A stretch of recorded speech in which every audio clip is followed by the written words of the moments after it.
Hello बच्चों, चलिए प्रश्नों को देखते हैं। प्रश्न है, अभिक्रिया के वेग नियम से क्या अभिप्राय है। तो चलिए बच्चों, इस प्रश्न की मुख्य अवधारणा की बात करें। मुख्य अवधारणा। तो बच्चों यहाँ पर अगर हम बात करें तो अभिक्रिया का वेग को हम कैसे निकाल सकते हैं। तो बच्चों हम जैसा कि हम जानते हैं कि संतुलित समीकरण के आधार पर जब हम वेग व्यंजन बच्चों अभिक्रिया का ज्ञात करते हैं वो वास्तविक दर को नहीं बताता। तो बच्चों वास्तविक वेग हम कैसे निकालेंगे। तो बच्चों वास्तविक वेग केवल और केवल हम प्रायोगिक मानों के आधार पर ही ज्ञात कर सकते हैं। तो बच्चों यहाँ से इसकी परिभाषा क्या निकल के आएगी अभिक्रिया के वेग की। जैसे कि हम बात करें, वह गणितीय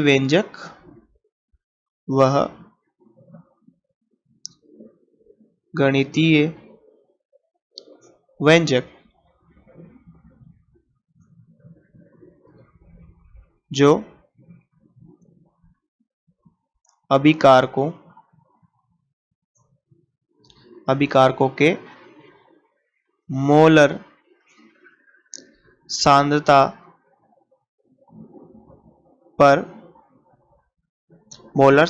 पर अभिक्रिया के दर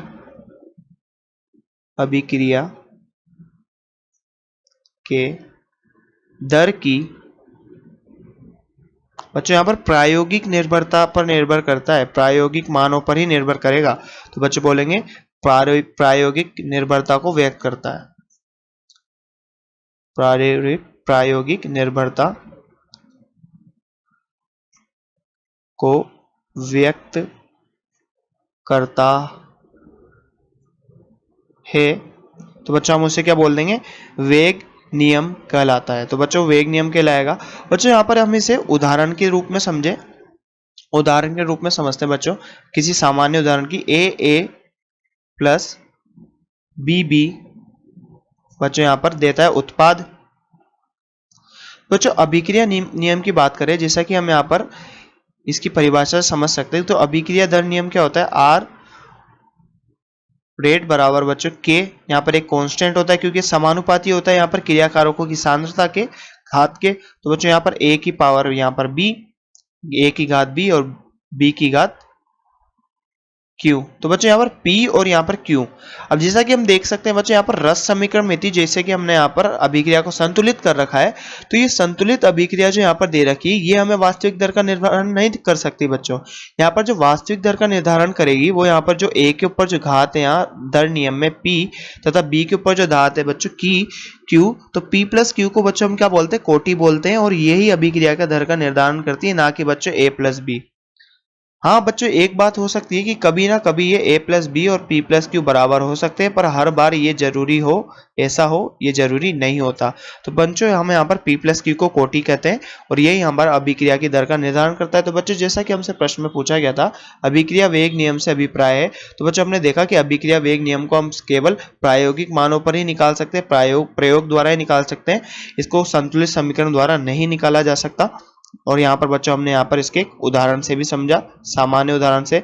और बच्चों अगर हम यहाँ पर किसी अन्य अभिक्रिया की बात करें तो यहाँ पर हम N2O5 की अभिक्रिया लें, N2O5 गैस की। तो बच्चों यहाँ पर ये 4NO2 gas plus O2 gas. तो बच्चों हमने यहाँ पर ये रासायनिक समीकरण संतुलित तो कर ली, परंतु बच्चों हम यहाँ पर देख सकते हैं तो दर क्या होती है, N2O5 के मोलर सांद्रता के समानुपाती होगी। तो बच्चों हम दर नियम को किस प्रकार से लिख सकते हैं, यहाँ पर इसे दर, तो बच्चों दर जिसे हम R से व्यक्त करते हैं तो यहाँ पर क्या होगी बच्चों, K एक नियतांक होता है, कांस्टेंट होता है और यहाँ N2O5। तो बच्चों हम दर नियम को कुछ इस प्रकार से व्यक्त कर सकते हैं। बच्चों यहाँ पर रस समीकरण मिति 2 थी परंतु हमने यहाँ पर 1 ले रखा है। तो बच्चों हम रस समीकरण मिति के आधार पर कोटि का निर्धारण नहीं कर सकते, ये सिर्फ प्रायोगिक मान के आधार पर आती है। तो बच्चों आशा करते हैं आपको प्रश्न समझ में आया होगा। धन्यवाद।